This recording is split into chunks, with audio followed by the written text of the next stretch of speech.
Let me tell you about the progress of Armonk Square.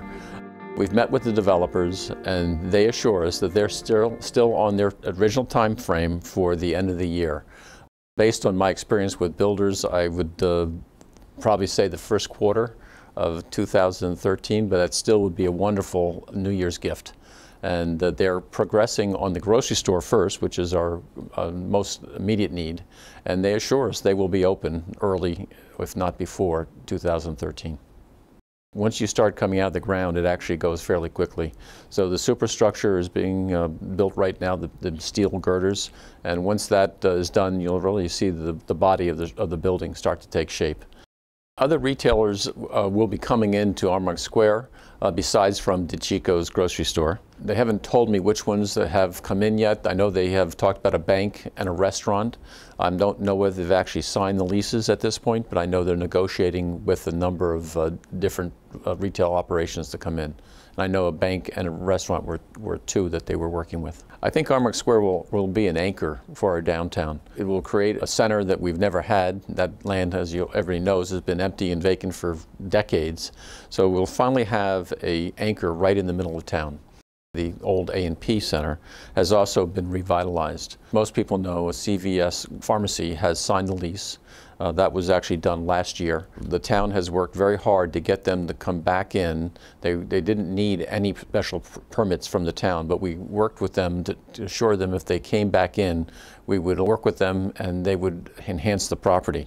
So we're fortunate to have them come back in and request a special use permit, which allows us then to require parking lot improvements, landscape improvement, lighting improvement.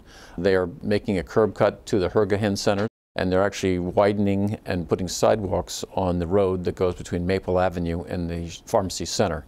They also are redoing the entire facade of the shopping center to make it look more colonial and individualized stores. And that, by the way, is in keeping with our Hamlet study design that was done for us about 6 months ago. So they've actually accommodated almost every one of our wishes. I think it will be a really attractive shopping center when they get done with it. We also have a new assisted living facility about to go under construction at the corner of Route 22 and 684 in the corporate park. It's 136 beds, and it'll be called the Bristol. And it'll be the 10th assisted living facility that this company has built. They're a very well-known professional operation, and they've also been very cooperative and worked with the town very well. With the groundbreaking within the next few months of the assisted living facility, North Castle will have over $100 million in new construction breaking ground in our town, which is a pretty impressive number compared to what's going on across the county and the state and the country. One thing that I think is impressive about this $100 million plus of new development we have going on is most of it, all of it, has very little negative impact on the town. And I think that's a testament to the good planning and the well thought out site planning and development of our town. As I promised last year, I'm working very hard on getting a town administrator. I've always felt very strongly that we need a professional manager to operate and run our town. We have formed a professional committee, a search committee, made up of people from both the town and 2 town administrators from outside of town to help us. One of the more important issues that we tackled when we came into office was a compensation and benefits manual that had been started 2 years ago and had floundered for whatever reason. And through a lot of hard work and effort, we've finalized that and we've put it into place. It affects only retired members of the workforce and non-union employees.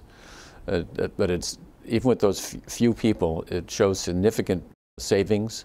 In fact, over the 40-year lifespan of the pool of employees that are incorporated, the savings could be as much as $17 million. So it's a very important feature for the town going forward. And we hope to use a number of the aspects of this non-union plan as a template for going forward with our negotiations with the union. I'm more encouraged than ever that North Castle is a great town. We have incredible potential. And I've said this many times to many people that We're so blessed in North Castle because of our mixture of commercial and residential. Other towns would kill to have the tax base we have. And if we just take advantage of what we have and manage it correctly, North Castle can be the envy, even more so than it is now, of every town around us. And that's what I'm working towards.